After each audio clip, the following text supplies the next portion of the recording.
এবার আপনাদেরকে বিখ্যাত একটা হাদিস শোনাবো। হাদিসটার কিতাবের নাম মুসনাদ আহমদ, হাদিস নাম্বার 18,557 নাম্বার হাদিস। নবীজির এক সাহাবা নাম বারা ইবনে আযিব রাদিয়াল্লাহু তাআলা। নবীজির এক সাহাবা নাম বারা ইবনে আযিব রাদিয়াল্লাহু তাআলা। এই বারা ইবনে আযিব নবীর এক সাহাবা। উনি বলেন, খরজনা মা রাসূলিল্লাহি সাল্লাল্লাহু আলাইহি ওয়াসাল্লাম ফি জানাজাতি রাজুলিন মিনাল আনসার। হাদিসটা দিল লাগায় শুনেন, আগে বুঝেন। আপনারা উত্তর পাড়ার মানুষ দক্ষিণ পাড়া এক ব্যক্তির জানাজায় যাবেন। উত্তর পাড়ার মানুষ দক্ষিণ পাড়া জানাজায় যাবেন। তো জানাজায় আপনারা রওনা করছেন। জানাজায় যার জানাজা পড়বেন তার জানাজায় যাওয়ার আগে দেখছেন বাঁশ তলার মধ্যে তার কবরটা খোঁড়া হয়েছে। এরকম হতে পারে না? মানে তাকে এখনো কবরে দেওয়া হয় নাই, এর আগে আপনারা তার কবরের সামনে দিয়ে তার জানাজায় যাইতেছেন। এরকম হতে পারে কিনা? নবীজি বলেন, নবীজির সাহাবা বারা ইবনে আযিব বলেন, আমরা নবীজির সাথে বের হইলাম। বের হওয়ার পর এক আনসারী সাহাবার জানাজা পড়ার জন্য রওনা করলাম। রওনা করার পর আমরা যাইতে যাইতে আনসারী সাহাবার জানাজায় যাওয়ার আগে তার কবরের সামনে দিয়ে আমরা যাইতে লাগলাম। আনসারী সাহাবার জন্য যেই কবরটা খোঁড়া হয়েছে, গর্ত করা হয়েছে, ওই কবর দেখার পর আল্লাহর নবী কবরের সামনে বসে গেছে। কবরের সামনে নবীজি বসে গেছে। সাহাবারা বলেন, ওয়া জালাসনা হাওলা, আমরাও নবীর সামনে, তার সামনে কবরের পাশে বসে গেলাম। আপনারা সামনে যেইভাবে বসা, সাহাবারা কয় আমরা এইভাবে বসলাম। বসার পর নবীর দিকে আমরা তাকায় রইলাম। চেহারাটা এই দিকে তাকান। আল্লাহ নবীর হাতে একটা লাঠি, নবীর হাতে একটা লাঠি, ফিয়াদিহি উদুন, একটা লাঠি, আনকুতুবিহি ফিল আরদ, এই লাঠি দিয়া জমিনের মধ্যে নিচের দিকে তাকায় আঁকা আঁকি করতেছে। অনেক সময় মুরব্বী যাদের হাতে লাঠি থাকে, এদের সাথে যদি রাস্তায় দাঁড়ায় দাঁড়ায় কথা বলেন, এমনি মনের অজান্তে দেখবেন লাঠি দিয়ে আঁকতেছে মাটিতে। এটা হয় কিন্তু আমাদের নবীজির হাতে একটা লাঠি, এই লাঠি দিয়া এইভাবে মাটিতে আঁকা আঁকি করতেছে। বসা বসা। সাহাবারা বলেন, আমরা এমন ধীরস্থির ভাবে বসা, কান্না আলা রুউসিনা আত-তায়র, আমাদের মাথার উপরে যদি পাখিও বসে আমরা টের পাবো না, এমন সুন্দর ভাবে বসে রয়েছে, চুপচাপ বসা। কিন্তু আমরা টেনশনে আছি, কিরে নবীজি একটু উপরে তাকায় না, খালি এমনি রয়েছে, উপরে তাকায় না, এইভাবে উপরে তাকায় না। সাহাবা বলেন, ফারাফা রাসাহু, হঠাৎ আল্লাহর নবী উপরে মাথা উঠাইলেন। আমরা নবীর দিকে এক দৃষ্টিতে এইভাবে তাকায় রইলাম।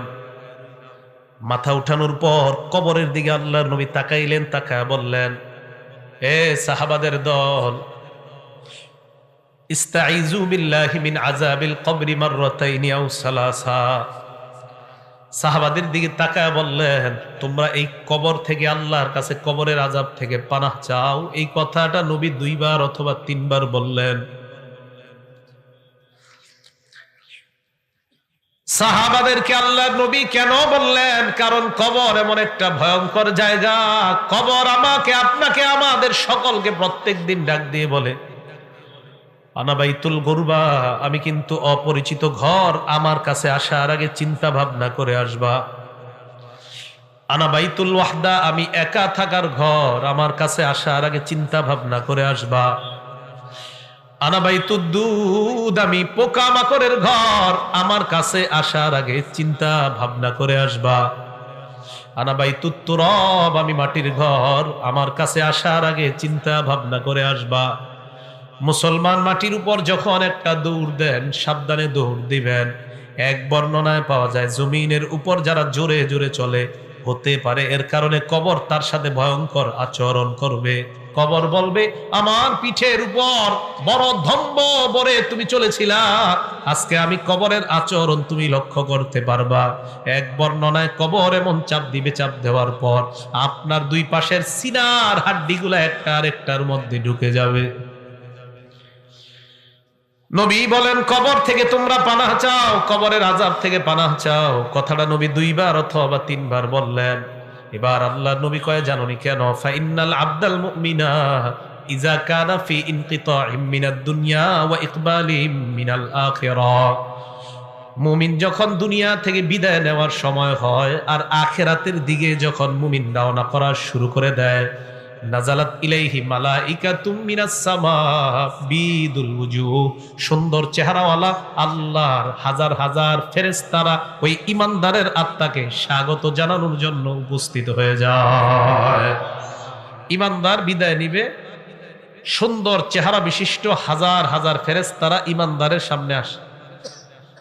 আসার পর দেখেন, আপনারা দেখবেন যদি কোনো মুমিন মারা যায়, মারা যাওয়ার সময় কিন্তু আমরা একটু অনেক সময় বুঝতে পারি যে এই লোকটা মারা যাইতে পারে। আজ মুমূর্ষ মানে মুমূর্ষ রোগী যারে বলি, হাদিসে আসছে ইয়াজলিসু মিনহু মাদ্দা বাসরিহি, ঈমানদার এইভাবে চোখ দিয়া তাকাইলে তার দৃষ্টি যেই পরিমাণ যায়, ফেরেশতারা দুইটা কাতার হয়ে ঈমানদারের দৃষ্টির শেষ সীমানা পর্যন্ত তার আত্মাকে স্বাগত জানানোর জন্য তারা বসে অপেক্ষা করতে থাকে। কথাটা কি বুঝে আসছে আপনাদের? তো সবাই অপেক্ষায় আছে, সবাই তো অপেক্ষায় আছে। হাত্তা ইয়াজিআ ইলাইহি মালাকুল মাউত, মরণের ফেরেশতা তার কাছে এসে যায়। জোরে বলেন কোন ফেরেশতা? মালাকুল মাউতের নাম কি? ও কয় জিবরাইল। মালাকুল মাউতের নাম কি? আজরাইল। যদি আমার কাছে আসে, আপনার কাছে আসে, এক সময় যদি বাংলাদেশের 10 জন মারা যায়, আমেরিকার 10 জন, পাকিস্তানের 10 জন, ভারতের 10 জন যদি একই সময় মারা যায়, আজরাইল কোন দেশে আছে? হ্যাঁ, সব জায়গায়। হ্যাঁ, সব জায়গায়। এটা বিপদের প্রশ্ন কিন্তু। হ্যাঁ, সবাই মন দিয়ে শোনেন। আমগো দেশে 10 জন, পাকিস্তান 10 জন, ভারত 10 জন, ইন্দোনেশিয়া 10 জন, অস্ট্রেলিয়া 10 জন একই সময় মারা গেছে। আজরাইল কোন জায়গায় আছে? এক জায়গার তো কেমনে? কোরআনে আইছে মালাকুল মাউত তার কাছে আসে। কে বলছে তার আন্ডারে আছে? আপনি বলছেন? সাহস করে কর না। আচ্ছা, আপনি বলছেন? মাশাআল্লাহ, সবাই বলেন মাশাআল্লাহ। অনেক সময় কেউ কিছু কইলে ডরে কইতেছে না, পরে আবার এই ব্যাপারে আরেকটা হাদিস শোনাই দিই। উনি যে ডরে কইতেছে নাই, এক সাহাবা নবীজি সাল্লাল্লাহু, এটা কিন্তু আমাদের বিষয়বস্তু না, ওনার কারণে আর কি, উনি যে ডরে কয় নাই, তো ডরে না কওয়ার একটা ফায়দা আছে, এটা বলি। এক সাহাবা নবীজি যখন নামাজ থেকে উঠছে, উঠার পরে বলছে সামি আল্লাহু লিমান হামিদা। বলেন তো আপনারা আমরা কি বলি? আমরা পিছন থেকে এক সাহাবা বললেন আল্লাহুম্মা রাব্বানা ওয়া লাকাল হামদ হামদান কাসীরান তাইয়িবান মুবারাকান ফীহ। সালাম ফিরানোর পর আল্লাহ নবী বললেন, সব সাহাবারা কমায়া বলছে, বাড়ায়া কে বলছে? তাড়াতাড়ি কও। যিনি বাড়ায়া বলছো তিনি বলো। এই জায়গায় একটা হাদিস মনে রাখবেন, আল্লাহ নবীকে সাহাবারা বলছে হুজুর আপনি কি আম করে দেখেন। এ মন দিয়ে শোনেন। ইবনে হাজার আসকালানী ওই কথাটা লেখছে, আল্লাহ নবী কয় আমি সামনে থেকে যেমন দেখতে পাই, পিছন থেকেও সুন্দরভাবে আল্লাহ ওই মুহূর্তে তোমাদেরকে দেখা দেয়। এই কে বলছো বলো? কেউ কয় না, শিকারি আহে না। নবীজি বললেন সাহস করে বলো কে বলছো। তো এক সাহাবা আস্তে আস্তে, হুজুর আমি। নবীজি কয় তুমি বলছো? কয় হ্যাঁ। কয় সাহস করে বলে ফেলো। কয় জি হুজুর আমি বলছি। আল্লাহ নবী কয় তুমি এত সুন্দর একটা তাসবিহ পাঠ করছো, তোমার এই তাসবিহাত, এই সওয়াব আল্লাহর কাছে নেওয়ার জন্য প্রায় 30 জনের কাছাকাছি ফেরেশতা লড়াই করতেছে, কার আগে কে তোমার সওয়াব আল্লাহর কাছে নিয়ে যাবে। যারা মাঝে মাঝে কইলেন সাহস করে কইবেন আমি, এটা কইলে লস নাই। দেখছেন নি, মালাকুল মাউত লিডার একজন আজরাইল, ওনার অধীনে অসংখ্য অগণিত কাজ করে। বুঝে আসছে তো? তাই একজন কইয়া লাইছে, আপনাদেরকে রক্ষা করছে, উনি আপনাদের মান সম্মান রাখছে। তো মালাকুল মাউত একজন আজরাইল, উনি লিডার, ওনার অধীনে কোটি কোটি ফেরেশতা কাজ করে। সুবহানাল্লাহ। মালাকুল মাউত তার সামনে আসার পর ওই যে ইমানদার মারা যাবে, তার একদম মাথার কাছে বসে। মাথার কাছে বসার পর ইমানদারকে ডাক দেয়, ইয়াতুহান নাফসুল হামিদা, হে প্রশংসনীয় আত্মা। সুবহানাল্লাহ। উখরুজি, তুমি বের হও, ইলা রব্বিন রাদিন আনকি গায়রি গদবান, তুমি এমন রবের দিকে বের হও যে রব তোমার উপর সন্তুষ্ট, তিনি তোমার উপর অসন্তুষ্ট না। তাড়াতাড়ি তুমি বের হও। হাদিসে আসছে ইলা রব্বিন রাদিন আনকি গায়রি গদবান ওয়া মাগফিরাতিম মিনাল্লাহ। ওই নফসটাকে মালাকুল মাউত বের করতে করতে কয় সুসংবাদ নিয়ে নাও, আল্লাহ তোমার জিন্দেগীর সব গুনাহগুলো মাফ করে দিয়েছে। আসো আসো। ইমানদারের আত্মাটা যখন বের করার পর মালাকুল মাউত আত্মাটা তার হাতের মধ্যে চোখের পলক পরিমাণও রাখতে পারে না। মালাকুল মাউত চায় আত্মাটা, ইমানদারের আত্মাটা আমি কারো কাছে দিব না, কিন্তু ইমানদারের সামনে হাজার হাজার ফেরেশতারা কয় আত্মা আমাদের কাছে দিয়ে দেন। আহারে ইমানদারের আত্মা নিয়ে কারাকারি লেগে যায়, কে ইমানদারের আত্মাটা নিবে এই নিয়ে কারাকারি লেগে যায়। বালিশে আজকে মাথাটা লাগায় চিন্তা করেন, আমার আপনার আত্মা এইভাবে হয় কি হয় না, চিন্তার বিষয়। ইমানদারের আত্মা সামনের ফেরেশতারা কয় আমাদের কাছে দিয়ে দেন। হাদিসের মধ্যে আসছে ফেরেশতাদের কাছে দুইটা জিনিস আছে। এক নাম্বার মাহুম কাফরুম মিন আকফানিল জান্নাহ, জান্নাতের কাফনের কাফর বিছায়া কয় ও মালাকুল মাউত, ইমানদারের আত্মাটা এই জান্নাতের কাফনের কাপড়ের মধ্যে দিয়ে দেন। জান্নাতের কাফনের কাপড়, মুসনাদে আহমদ হাদিস নাম্বার 18,557 নম্বর হাদিস, আবু দাউদ হাদিসটা সংক্ষেপে আসছে। এই হাদিসের মান সহিহ, সহিহুল জামেও আসছে, নাসিরউদ্দিন আলবানী যে কিতাব লেখছে ওখানে আসছে। তাতে আহলে হাদিস ভাইরাও এই হাদিস নিতে পারেন, টেনশনের কিছু নেই। তো রাসূল করিম সাল্লাল্লাহু আলাইহি ওয়াসাল্লাম বলেন মালাকুল মাউত যারা সামনে যে ফেরেশতারা হাজার হাজার, তারা জান্নাতের কাফনের কাপড়টা বিছায় কয় আত্মাটা এই জায়গায় দাও। দেখেন কি কয়, আত্মা ওই কাফনের মধ্যে দেওয়ার পর হানুতুম মিন হানুতিল জান্নাহ, জান্নাতের সুগন্ধি লাগায় দেয়। সুবহানাল্লাহ, সুগন্ধি লাগায় ইমানদারের আত্মাটা এইভাবে পেঁচায়। পেঁচানোর পর আত্মা নিয়ে যখন ফেরেশতারা ফায়াসআদুনা বিহা ইলাস সামা, আল্লাহর আসমানের দিকে তারা রওনা হয়ে যায়। আসমান, প্রথম আসমানের কাছে যাওয়ার আগে অন্যান্য হাজার হাজার ফেরেশতারা যাদের সামনে দিয়ে নিয়ে যায়, হাদিসের মধ্যে আসছে যার সামনে দিয়ে যায় ওই ব্যক্তিরা, ওই ফেরেশতারাই কয়টা কার আত্মা কোথায় নিয়ে যাও। আত্মা বহনকারী ফেরেশতারা কয় ফুলান ইবনু ফুলান, এটা উমকের আত্মা উমক জায়গায় নিয়ে যায়। ভালুকার উমকের আত্মা, উমকের সন্তান উমকের আত্মা। এই ফেরেশতারা কয় তোমরা কিভাবে বুঝতে পারলা? কয় আমরা এমন সুন্দর একটা ঘ্রাণ পাইলাম, এত সুন্দর ঘ্রাণ এই দুনিয়ার অন্য কোথাও আমরা পাই না। ইমানদারের আত্মা থেকে এত সুন্দর ঘ্রাণ বের হয়। আত্মা কোথায় নিয়ে যাও? কয় আসমানে নিয়ে যাই। প্রথম আসমানের কাছে যাওয়ার পর আসমানের দরজা খুলে দেওয়া হয়। প্রথম আসমানের ফেরেশতারা, হাদিসের মধ্যে আল্লাহ নবী বলেন যত ফেরেশতাদের সামনে দিয়ে আত্মাটা যায়, প্রত্যেক ফেরেশতা স্বাগত জানাইতে জানাইতে আত্মা উপরের দিকে পাঠায় দেয়। 2 নাম্বার আসমান, 3 নাম্বার আসমান, এইভাবে 7 আসমানের উপর আত্মা যখন চলে যায়,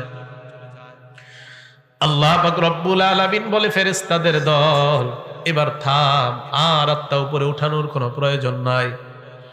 আল্লাহ তখন বলে উকতুবু কিতাব আব্দি ফি ইল্লিয়িন, আমার বান্দার আমলনামা ইল্লিয়িনের মধ্যে তোমরা লিপিবদ্ধ করে দাও। ইল্লিয়িন একটা সুন্দর জগতের নাম। আমার বান্দার আমলনামা এই জগতের মধ্যে তোমরা লিপিবদ্ধ করে আমার বান্দাকে জান্নাতি ঘোষণা দিয়ে দাও। ইল্লিয়িনের মধ্যে আমলনামা দেওয়ার পর ভালো করে শুনবেন, ইমানদারের আত্মা 7 আসমানের উপর, আমরা দেহটাকে বাসতলায় নিয়ে দাফন করতেছি, ঠিক না?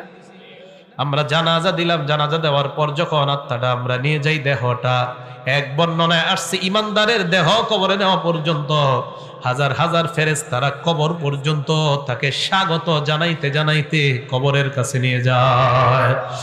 ইমানদারের আত্মা আমরা দাফন করলাম, দেহ দাফন করলাম, আত্মা আসমানের উপর। আল্লাহ পাক রব্বুল আলামিন বলে ফেরেশতাদের দল আমার বান্দার আত্মাটা কবরের মধ্যে তার দেহের মধ্যে ঢুকিয়ে দাও। ইমানদারের দেহের মধ্যে আত্মা ঢুকিয়ে দেওয়ার পর ফায়াতিয়ানিহি মালাকান, 2 জন ফেরেশতা ইমানদারের কাছে উপস্থিত হয়ে যায়। উপস্থিত হওয়ার পর ফায়ুজিলিসানিহি, তারে বসায়। বসানোর পর ফায়াস আলানিহি, তাকে প্রশ্ন করে। 1 নাম্বার মার রব্বুকা, তোমার রবকে জবাব দাও।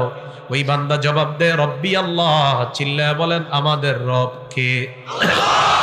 এই কথার উপর অটল থাকতে হবে, কিন্তু এই কথার উপর কি থাকতে হবে?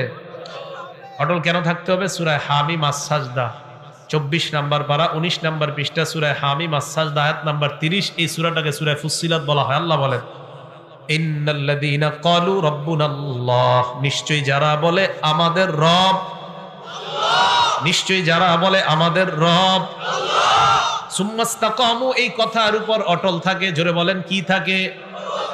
আওয়াজ দিয়ে বলেন আমাদের রব কে? আল্লাহ। রূহের জগতে আল্লাহ আমাকে আপনাকে আমাদেরকে প্রশ্ন করছে আলাস্তু বিরাব্বিকুম, আমি কি তোমাদের রব না? কাফের বেঈমান নবী ওলি সবার আত্মা জবাব দিয়ে বলছে আল্লাহ আপনি আমাদের রব। বেঈমানরাও বলছে আপনি আমাদের রব, ইমানদাররাও বলছে আপনি আমাদের রব, নবী ওলি ওলামায়ে কেরাম সাধারণরাও বলছে আপনি আমাদের রব। এবার আসেন, আল্লাহ বলছে আমি কি তোমাদের রব না?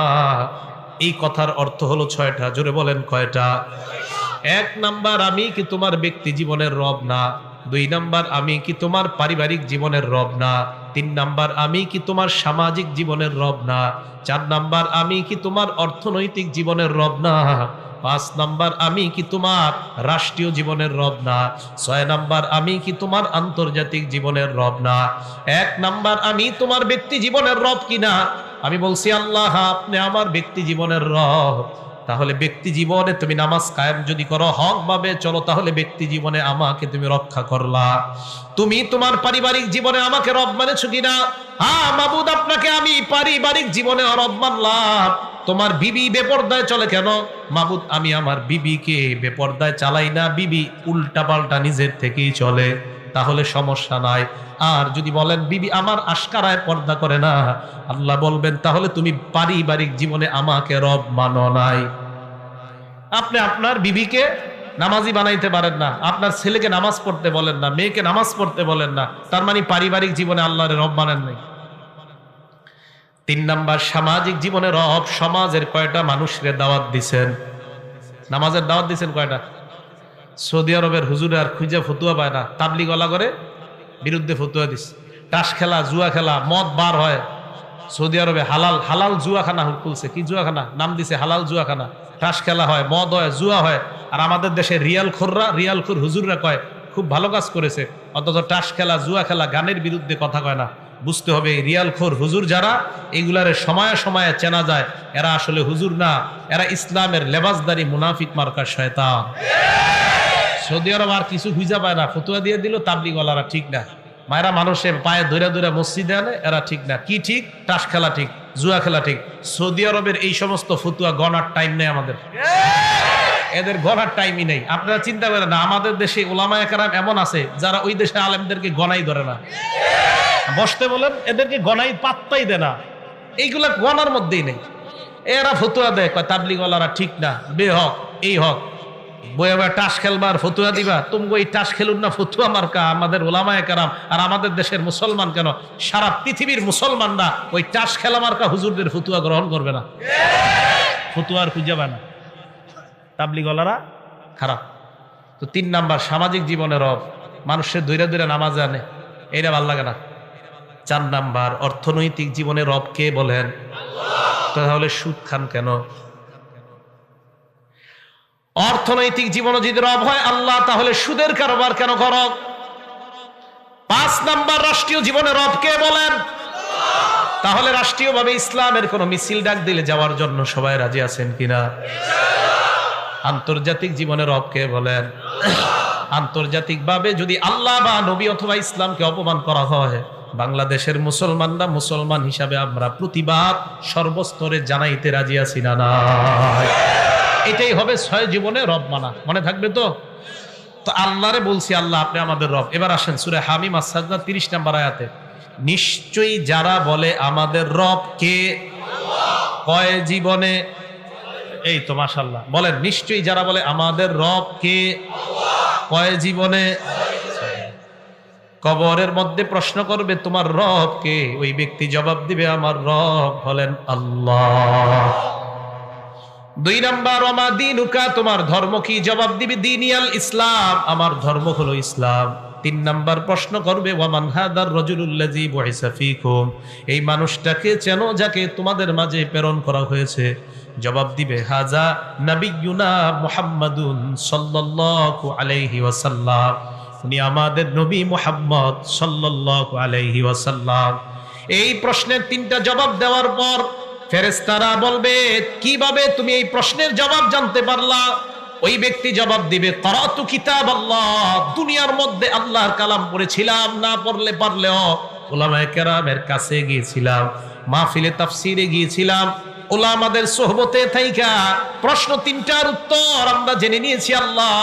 ও ফেরেশতারা, এইভাবে দুনিয়ার মধ্য থেকে প্রশ্ন তিনটা যাই না কবরের মধ্যে আসলাম, ফেরেশতাদের সাথে ওই বান্দার কথোপকথনের পর্যায়ে আল্লাহ ডাক দিয়ে বলবে, এ ফেরেশতারা থাম, সুবহানাল্লাহ, এই থাম থাম, আন সাদাকা আবদি, আর প্রশ্ন করার দরকার নাই, আমার বান্দা যা বলছে আমি আল্লাহ তাকে সত্যায়ন করে দিলাম। হ্যাঁ, আমি সত্যায়ন করে দিছি। আল্লাহ সত্যায়ন করলে আর কিছু লাগবে? এবার দেখেন সত্যায়ন করার পর আল্লাহ কি কয় দেখেন, আহারে আমি আপনি আমরা আমাদের আব্বা আমাদের দাদা মারা গেলে, হ্যাঁ আমি আমার আব্বারে দাফন করছি, মনে আছে ডিসেম্বরের 5 তারিখ 9টা বাজে, ডিসেম্বরের 4 তারিখ মারা গেছে, 5 তারিখ 9টার দিকে দাফন করছি, কবরে নাইমা মাটিটা আমি হাত দিয়ে ওই দিন দেখছিলাম প্রচন্ড ঠান্ডা, দেখছিলাম অনেক ঠান্ডা অনেক ঠান্ডা। তখন মনে হয়েছিল যে দুনিয়াতে মা বাবা সন্তানরে কত সুখ শান্তিতে রাখা যায়, শীতকালে একটা সন্তান কষ্ট পাবে, কোনো বাবা চায় না, মা চায় না, অথচ আমি আপনি আমরা আমাদের বাবাকে 3টা পাতলা কাপড়ে ওই প্রচন্ড ঠান্ডা মাটির নিচে রেখে আসি। আমি আপনি আজকে মারা গেলে আমার আপনার সাথে এলাকাবাসী এটাই করবে, এটাই চূড়ান্ত সত্য কথা।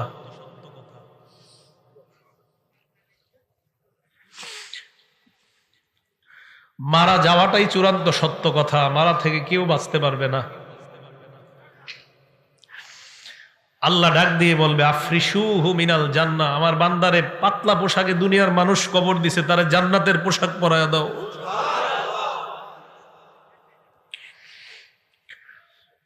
কে জানে আমার আপনার নসিবে এই পোশাক আছে কিনা।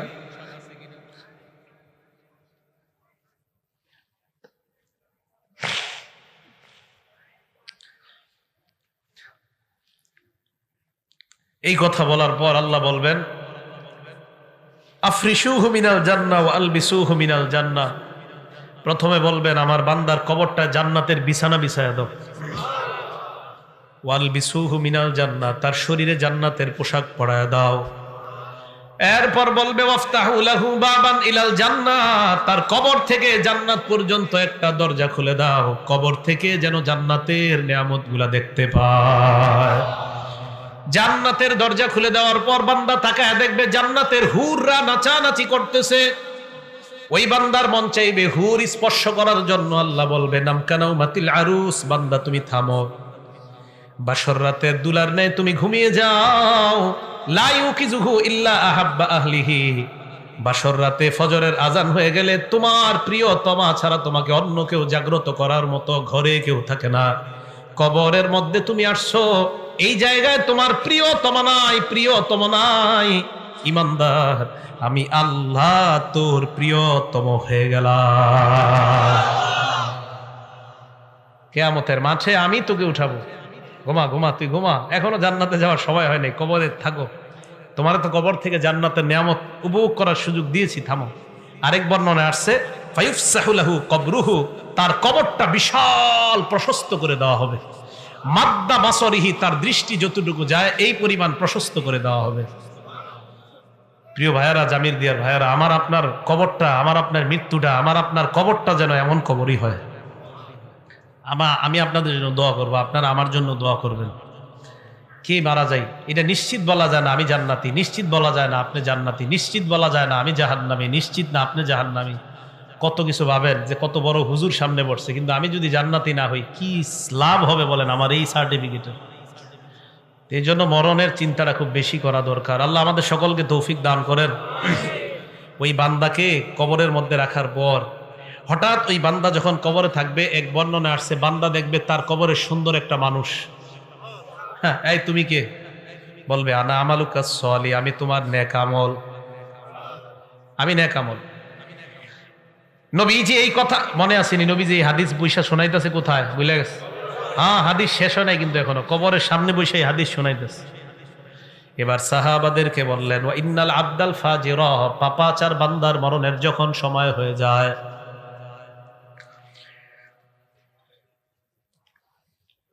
ইজা কানা ফি ইনকিতাইম মিনাদ দুনিয়া ওয়া ইকবালিম মিনাল আখিরা, পাপাচার বান্দা যখন দুনিয়া থেকে বিদায় নেওয়ার সময় হয়, নাজালাত ইলাইহি মালাইকাতুম মিনাস সামা, সুদুল ওয়ুজুহ, ফেরেশতাদের চেহারাগুলা হবে বড় ভয়ঙ্কর, কালাকৃতি বিশিষ্ট হাজার হাজার ফেরেশতারা তার সামনে আসবে।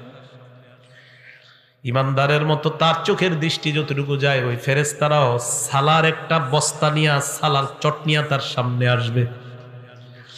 হাদিসে আসছে মাহুমুল মাসুহ, এইগুলা নিয়ে তার সামনে উপস্থিত হওয়ার পর ওই বান্দার সামনে ইয়াজিয়া ইলাইহি মালাকুল মাউত, হাত্তা ইয়াজিআ ইলাইহি মালাকুল মাউত, মরণের ফেরেশতা আসবে। আসার পর তার মাথার কাছে বসবে, বসার পর বলবে আইয়াতুহান নাফসুল খাবিসা, হে খারাপ আত্মা উখরুজি, তুই বের হ। ইমানদারের কথাটা ভুল হয়ে গেছে একটা জায়গায়, একটু ভুল মানে ভুলে একটু জায়গা বলি নাই। ইমানদারের আত্মাটা যখন বের হবে, আমি আপনাদেরকে দৃশ্যটা দেখাই। ইমানদারের আত্মা বের হবে কিভাবে দেখেন, হাদিসে নবীজি দেখাই দিচ্ছে। এই যে এইভাবে তাকান, এদিকে তাকান সবাই, দেখেন পানি পড়তেছে না, এই শেষে ফোঁটাগুলা পড়তেছে না শেষে। নবীজি বলেন তাসিলু কামা তাসিলুল কাতরাতু মিন ফিস সিকা, একটা পাত্রের শেষের দিকের ফোঁটাগুলা যেমন আস্তে আস্তে সুন্দর মতো পড়ে, ইমানদারের আত্মাটা এইভাবে সুন্দর মতো তার থেকে বের করে নেওয়া হয়। হাদিসের এবার আল্লাহ নবী বলেন পাপাচার বান্দার সামনে যখন ফেরেশতা আসবে, আসার পর তাকে বলবে হে খারাপ আত্মা, তুই বের হ। খারাপ আত্মাটা যখন বের হবে, বর্ণনার মধ্যে আসছে লোহা ভিজা রুইয়ের মধ্যে যদি আপনি লোহা ঢুকান, ওই ভিজা রুইগুলা থেকে লোহাটা বের করা অনেক কষ্টকর। ভিজা রুই থেকে লোহাটা বের করা কষ্টকর। অথবা তাকান, আমার আপনার পশমের গোড়ায় গোড়ায় যদি কাঁটা দিয়ে আঘাত করা হয়, যেমন কষ্ট হয় লোহা, ওই রুই থেকে তুলা থেকে বের করা যেমন কষ্ট হয়, আরে পাপাচারের আত্মাটা এইভাবে কষ্ট দিতে দিতে তার থেকে বের করা হয়। আল্লাহ আমাদেরকে আপনি সুন্দর মৃত্যু দিয়েন, আল্লাহ আমাদেরকে আপনি সুন্দর মৃত্যু দিয়েন। জুমার দিন নামাজরত অবস্থায় সিজদার মধ্যে আল্লাহ ইমানি হালাতে কপালটা ঘরমুক্ত অবস্থায় যেন আমরা দুনিয়া থেকে বিদায় নিতে পারি, আল্লাহ তৌফিক দান করেন। পাপাচার বান্দার আত্মাটা মালাকুল মাউতের হাতে আসার পর, ওই মালাকুল মাউত আত্মাটা নিয়ে রাখার পর সামনের ফেরেশতারা কয় এটা তাড়াতাড়ি সালার বস্তায় ঢুকাও, গন্ধে টিকতেছি না।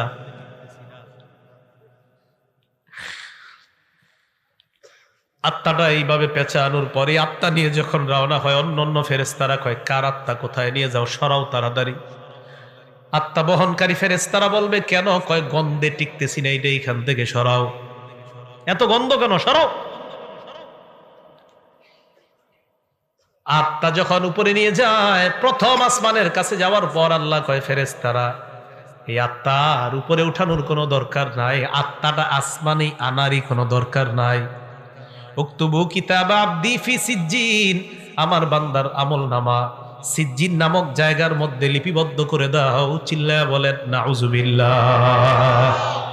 আমল নামা ওই জায়গায় লিপিবদ্ধ করে দেওয়ার পর আমরা পাপাচার বান্দার দেহটা কবরের মধ্যে রাখলাম। কবরে রাখার পর আল্লাহ বলেন তার আত্মা কবরে তার দেহের মধ্যে ঢুকিয়ে দাও। কবরে তার দেহের মধ্যে আত্মা ঢুকিয়ে দেওয়ার পর ফায়াতিয়ানিহি মালাকান, দুইজন ভয়ঙ্কর ফেরেশতা আসবে, মাথার চুলগুলা পায়ের মধ্যে পড়বে। দেখতে চোখগুলা মনে হবে ভয়ঙ্কর চোখ বিশিষ্ট ফেরেশতারা এসে বলবে ইউজিলিসানিহি, তাকে বসাবে। ওই বান্দা তাদের দিকে তাকায়, তার অবস্থা খারাপ হয়ে যাবে। প্রশ্ন করবে মার রব্বুকা, তোর রবকে জবাব দে। বান্দা বলবে হা হা লা আদরি, এই প্রশ্নের জবাব আমার জানা নাই। 2 নাম্বার ওয়ামা দিনুকা, তোমার ধর্ম কি, জবাব দাও। বান্দা বলবে হা হা লা আদরি, আমার প্রশ্নের জবাব জানা নাই। 3 নম্বরে বলবে ওয়ামান হাদার রাজুল, এই মানুষটাকে চিনো। ওই বান্দা বলবে হা হা লা আদরি, আমার প্রশ্নের জবাব জানা নাই। এই কথা বলার পর ওই ফেরেশতাদের প্রশ্ন উত্তর পর্ব চলার পর আল্লাহ ডাক দিয়ে বলবে ফেরেশতারা থাম। ইমানদারের সময় কইছে থাম, পাপাচারের সময় বলবে থাম। আনকাযাবা আবদি, আমার বান্দা যা বলতেছে সব মিথ্যা, আমি আল্লাহ তারে মিথ্যাবাদী বললাম, এটা মিথ্যাবাদী, এটা মিথ্যাবাদী, সর তোরা এখান থেকে সর। আলবিসুহু মিনান নার, তার শরীরে জাহান্নামের আগুনের পোশাক পরায়া দে। ওয়াফরিশুহু মিনান নার, তার জব কবরের মধ্যে জাহান্নামের বিছানা বিছায়া দাও। কোরআনে আল্লাহ বলেন লাহুম মিন জাহান্নামা মিহাদ ওয়া মিন ফাওকিহিম গাওয়াশ। নিচে তাকায়া দেখবে নিচের বিছানাটা আগুনের বিছানা, উপরে তাকায়া দেখবে কবরের দায়াস ডান্ডা।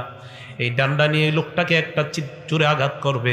হাদিসে আসছে ইয়াসিহু সাইহা, এমন জোরে একটা চিৎকার মারবে, ইয়াসমাউহা কুল্লু শাইইন ইল্লা সাকালাইন, দুনিয়ার জিন ইনসান ছাড়া সবাই তার চিৎকারের আওয়াজ শুনতে পায়।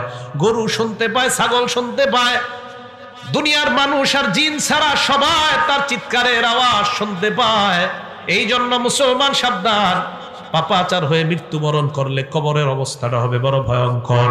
আল্লাহ বলবে ওয়াফতাহু লাহু বাবান ইলান নার, তার কবর থেকে জাহান্নামের একটা দরজা খুলে দাও।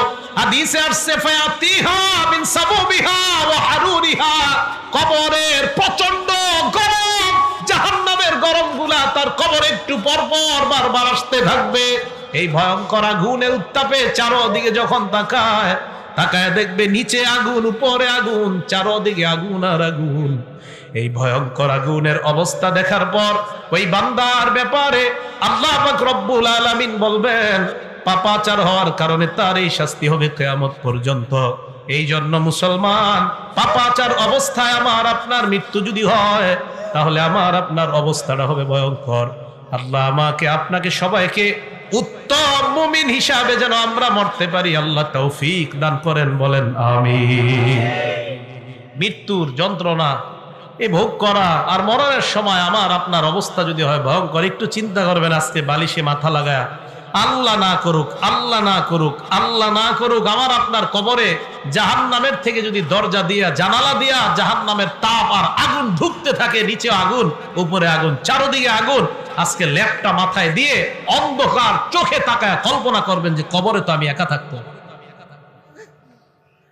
এরকম ভয়ঙ্কর অবস্থা তৈরি হয়ে যাবে। তো প্রিয় মুসলমান ভাইয়ারা, এই জন্য আমার আপনার মরণটা যেন উত্তম মরণ হয়, আল্লাহর কাছে খুব বেশি বেশি দোয়া করা। আল্লাহ আমাদের সকলকে উত্তম মৃত্যু নসিব করেন।